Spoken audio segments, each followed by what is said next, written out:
Thank you very much. I want to thank the organizers of this meeting and especially the people from the UK NEQAS for inviting me to speak at this meeting. And I really want to thank Dave Barnett. He's been a true friend and mentor for me throughout the years, and I'm really happy to be here for this occasion. So I'm going to talk about best practices in flow cytometry validation, and I really appreciated the last talk because I think it sets the stage for we're not there yet. So what I'm going to talk about first, I'm going to give you a little bit of background and talk about the different types of assays in laboratory medicine. There's soluble analyte assays and there's also cell-based assays. And there's a lot of different challenges between the two assays with respect to validation. There are a lot of stakeholders involved in this, and we'll go over that. And there's been a lot of work independently and most recently collaboratively on validation within these stakeholders, and I want to touch upon some of the key milestones that we've achieved, and also touch upon some of the changing regulatory landscape that may impact this as well, and then some of our next steps. So laboratory tests in general actually help to determine the presence, the extent, or the absence of disease and monitor the effectiveness of treatment. Accuracy and reproducibility are critical as our lab results impact about 70% of the medical decisions. There is a regulatory requirement that exists for all laboratories to establish performance specifications for all of the assays that they perform, in other words, validate. But historically, most of the laboratory tests that we've performed are what we call soluble analyte assays, which have analytes predominantly in serum and plasma. So a soluble analyte assay is assays that measure the presence, the concentration of a macromolecule in serum, plasma, urine. There is a calibrator that has known concentration, as we heard in the last talk, and it's used to determine the unknown concentration. The majority of assays are soluble analyte, and for example, chemistry, immunoassay, we talked about A1C, and we talked about glucose. Historically, laboratory assays, 80% of these or more have been soluble analyte assays. In terms of complexity, these are moderate, and there's very few high complexity assays for these. Generally, these assays are what we call IVD or CE cleared, and they're sold by the manufacturers as kits or automated systems. And in those kits, there's available standards and calibrators. There are currently established validation guidelines available through the Clinical Laboratory Standards Institute, or the CLSI. Cell-based assays are different. They're assays that are based on the use and the behavior of cells. Calibrators are rarely available. They require a lot more manipulation than biochemical-based assays, and they tend to rely on indirect inputs. And flow cytometry is one of the biggest examples of a cell-based assay. It's interesting because they call flow cytometry an emerging technology, even though it's been around for over 30 years. But it is rapidly increasing, and it's predicted in the next decade that 50% of the assays will be cell-based. Unfortunately, there currently is no official validation guidelines available for cell-based assays. There is established consensus documents or CLSI procedural documents and guidelines, and there's very established EQA programs such as UK NEQAS. However, there's very few IVD or CE cleared assays in flow cytometry. Most of these assays are what we call laboratory developed tests, and there's no standards or no assay calibrators. The only validation guidelines are really the CLSI validation guidelines that were written specifically for soluble analyte assays. So why is this important? Well, it's important because we as laboratorians are responsible for quality patient testing. And really our customers define what quality is. And our customers are the ordering and the treating clinician, principal investigators, the hospital and the reference lab, but ultimately our customer is the patient. And what does the patient require or want with respect to quality? They want accurate and consistent test results that are standardized over time, regardless of any of the variables that we may encounter in the laboratory. And there's a lot of them. So why would we want to standardize? We want to meet customer expectations, quality expectations. We alluded to consistency and reliability of results. We, as flow cytometrists, we monitor treatment over time, so there's consecutive data, and our results really do impact patient care, and we do test specimens on very, very sick patients. It's important also for flow cytometry that we maintain credibility in the field as a technology, and we need to be perceived as accurate and consistent. And also, it reduces the waste and rework to be standardized, and thereby it can reduce cost, and also improves clinical trial data. So there's a lot of things to do with respect to standardization, and that's what this meeting is all about. Teaching and training and assessing competency, good laboratory practice, good internal quality control, good external quality assurance. But most importantly, and we're going to touch upon it, we need to have appropriate instrument and assay validation. And also to do that, we also need to have some national and international guidelines. So let's talk a little bit about assays and how they evolve. First of all, an assay clinical utility is identified. Then, depending on the utility, the assay quality requirements are defined based on the purpose of the assay. And then the method is selected. In this case, it would be flow cytometry. And herein lies the problem. At that point, we go into optimization, development of the assay, optimization, and then validation. We then implement the assay into clinical testing, and then depending on what happens, we may want to revalidate if we make any changes. But this is where the problem occurs. Flow cytometry, I mentioned, the technology has been around for over 30 years, and there's a variety of applications that have been used for quite some time and are very well established. And there are numerous consensus documents available for how to do those assays, and established EQA surveys such as UK NEQAS. But most, or the predominantly of the flow assays, are still what we call laboratory developed tests. Why is that? Well, let's talk about what a laboratory developed test is. It's a test that is developed, validated, and used for in-house pathology and diagnostic purposes. It's intended to be used only by the laboratory entity that it developed, and it cannot be sold to other laboratories. Currently, it is not subjected to any sort of an approval process by FDA or CE mark. However, there is some discretionary, enforced discretion. This may change going forward.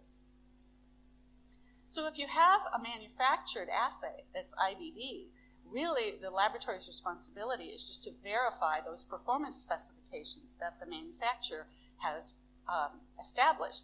But if you have a laboratory developed test, the validation is much more difficult and robust. Not only do you have to develop the assay, you have to optimize it, and then you have to establish your own performance specifications.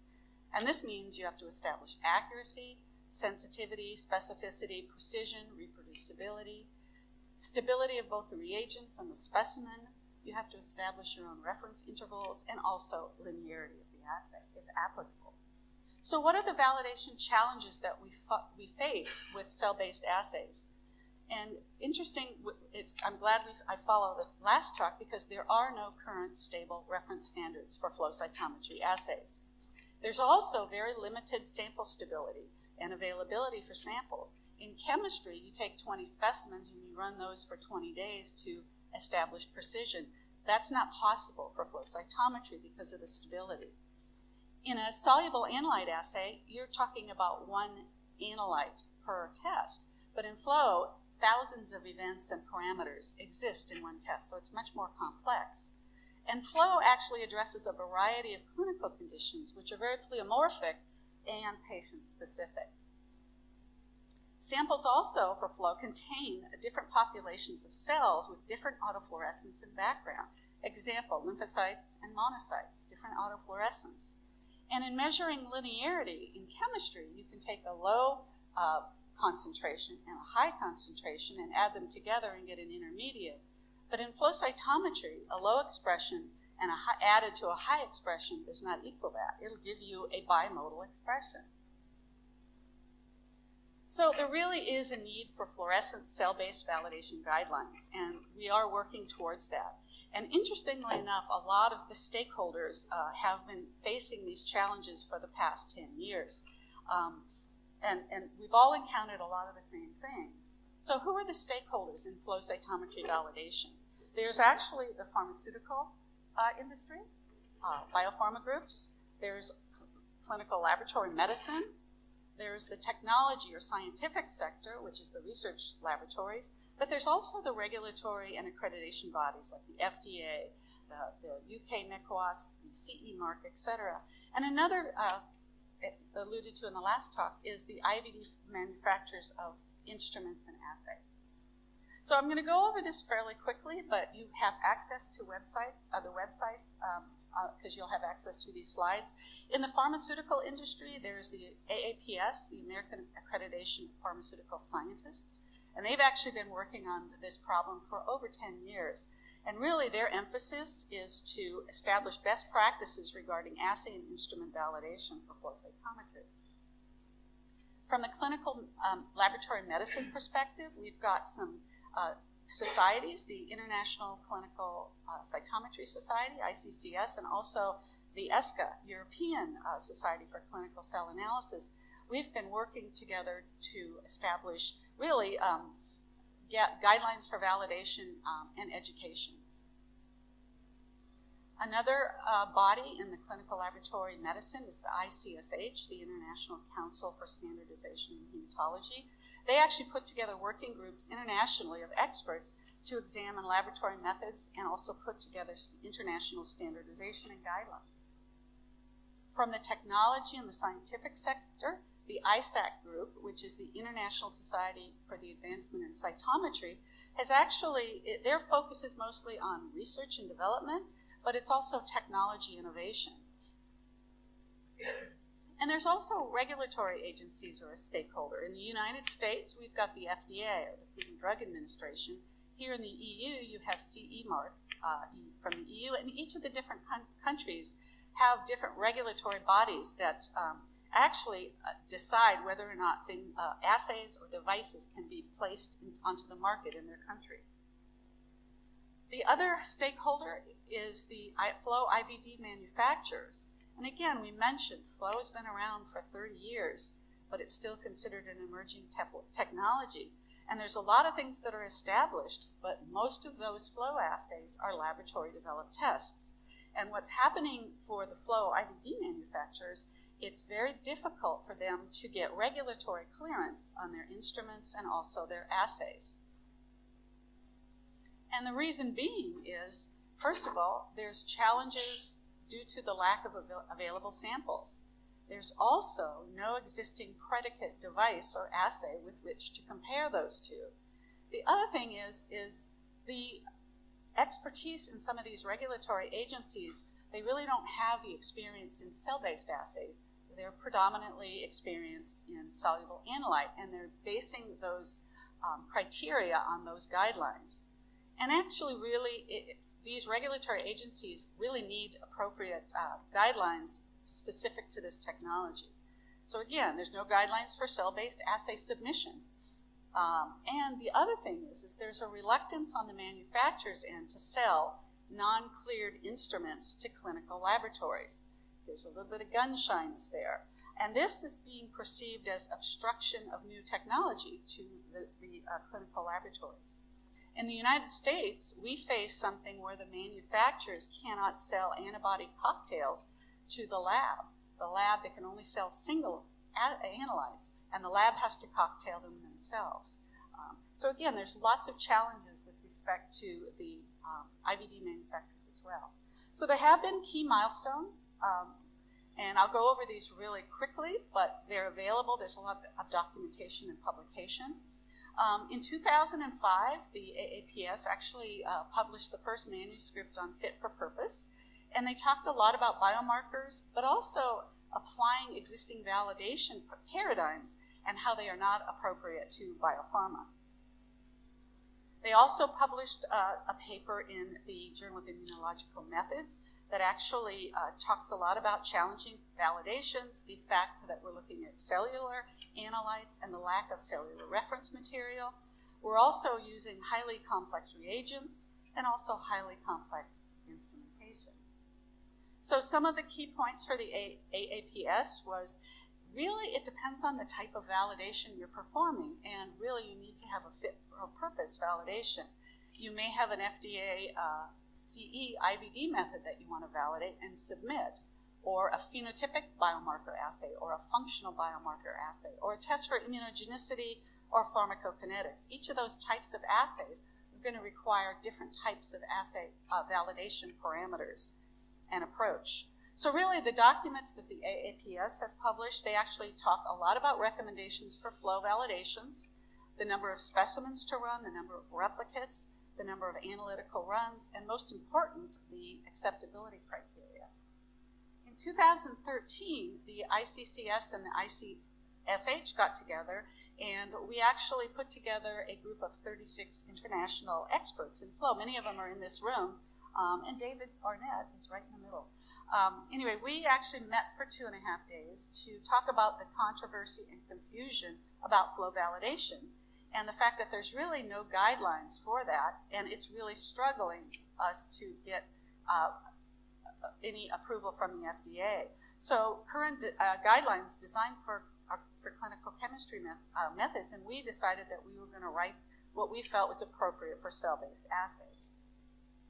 So the document is published in Clinical Cytometry. It's actually free. You can download it for free. It's an entire special edition. It covers pre-analytical conditions like stability, analytical performance. It goes over optimization, validation of instruments, etc. But it also goes into specific performance characteristics like the validation samples and detailed criteria to actually assess each of the required performance specifications.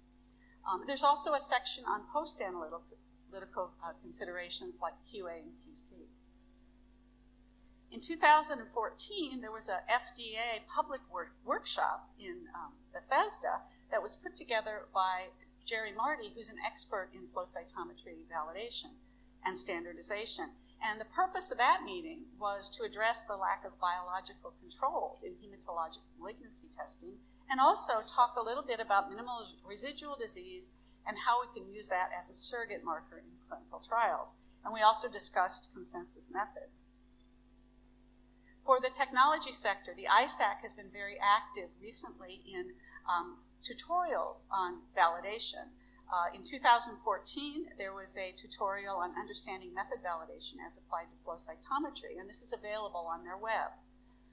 And currently, we are putting together both streaming and webinars on validation for the Cyto University, and that should be available this fall. So one of the things that we noticed is all of the stakeholders worked in independent silos, and we were all working on the same problem. And we started to recognize that, and we started to collaborate as an industry and really unite our efforts. And that's really, we're starting to feel that momentum that we are working together for a common goal. So what are the next steps? The landscape is changing, and we're not sure where it's going. There is some regulatory climate for clinical assays that may be changing. There's an increased uncertainty about laboratory-developed tests, the regulations, and the oversight. It may get much more stringent. The labs are concerned about who should have oversight over laboratory-developed tests. Should it be the CLIA or the accreditation bodies, or should it be the FDA or the CE mark? And they're actually increasing their stringency on validations for laboratory-developed tests. The manufacturers of flow cytometry instruments and reagents also are concerned about cell-based assay approval requirements because it's not very clear, and they're having a lot of problems getting things through requirements. So in 2014, the FDA published a regulatory oversight of the laboratory-developed tests. So in other words, they're starting to increase the rigor on laboratory-developed tests and who should take oversight. They define an assay as a device. They define that an LDT is basically similar to an IVD, but it has to be performed within a single laboratory. And if you transfer or if you sell assays to other laboratories out of a network, it's not considered a laboratory-developed test. The most important thing in this document is it states that some of the accreditors only evaluate the lab's ability to perform the test, but does not evaluate the validity of the test. And that's the key point. So we have made some progress. We formed, the ICCS has formed an advocacy committee The first meeting was November 2014, and we've been working with the regulatory accreditation bodies, the New York State, actually the FDA, UK NEQAS, and it's actually an international membership. We've got members from outside of the U.S. within the U.S. We've also requested that the FDA and the CLSI body adopt the special issue practice guidelines as FDA guidelines for flow cytometry validation. We've made a lot of progress. In fact, the CLSI has approved a new document. It's the H62, which is the validation of assays performed by flow cytometry. We put the group together last September, and the reason being is regulatory agencies, including the FDA and the CE mark, they will recognize CLSI guidelines and they'll incorporate those into their regulations. So we put together what we call a dream team, and many of the people are in this room that are on this team, including Dave Barnett. So we put together people from the reagent and the instrument manufacturers of flow. We've got members from the clinical laboratories, research laboratories, regulatory agencies. We have UK NEQAS, we've got FDA, we've got CAP, and we've got also representatives from biopharma. So all of the stakeholders that have been really involved in this are represented on this team. So the status of that is we are finalizing the draft of this document. It should be available probably this fall for public review, and the target date for publication is 2019. So we're hoping this is going to help us make some progress with respect to standardizing how to validate a flow cytometry assay. Path to standardization, I know we're way behind. If everybody had their own goal and just followed their own goal, this is what you're going to have. You're going to have gridlock. And we've been there before, but I think now that all the stakeholders are working together and moving in the right direction, the same direction, we're going to have smooth sailing, and we're hopefully going to meet our goal very soon. So in summary, fluorescent cell-based assays require different validation practices than soluble analyte assays. Recognized practice guidelines for validation of cell-based assays will benefit a diverse set of stakeholders. Efforts towards standardization in this area have begun and made a big impact on the industry, but we're not there yet. The changing regulatory landscape will require continued collaboration and work from all of the stakeholders. Does anybody have any questions, comments?